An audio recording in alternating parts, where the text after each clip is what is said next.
James Jokum, host of Webcomics Reviews and Interviews. Today's tip of the day, a basic first aid kit. Look, being an artist means you're going to be getting into a lot of injuries. I mean, not only do we deal with a lot of caustic elements, but we also tend to deal with a lot of sharp objects. An artist that has not had an X-Acto knife incident is not doing it right, okay? Because of this, you want to set up some sort of really basic first aid kit, and that's what we're going to be working on tonight. First off, most pharmacies will give you an Bandages, and they will actually give you something to put your first aid kit in. Definitely take advantage of that if it's available. Also, make sure that you get a small thing of aspirin.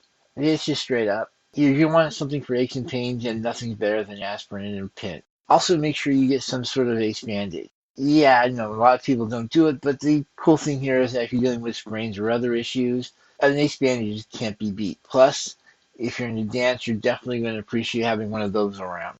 Make sure you get a variety of size of bandages. You just straight up, one size does not fit all. You want to get as many different varieties as possibly can to deal with any particular situation that sets up.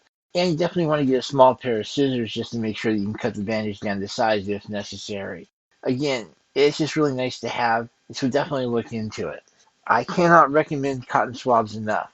Definitely make sure you have a carton full of those on hand because you're going to go through them if you have any kind of actual. I can definitely not recommend cotton swabs enough. It's just straight up. You're going to be using it for a lot of different ointments and stuff, so definitely make sure you've got a carton or two on hand.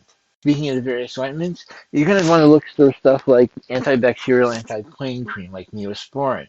You want something that allows you to deal with burn ointment. Aloe can work. Don't get me wrong if you want to use those plants, but let's get real. Not all artists have a green thumb, so.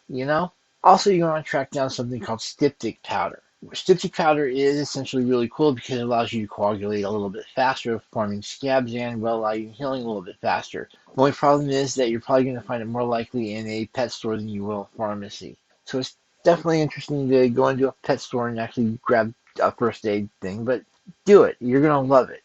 Last but not least, make sure you grab some alcohol prep pads or some iodine.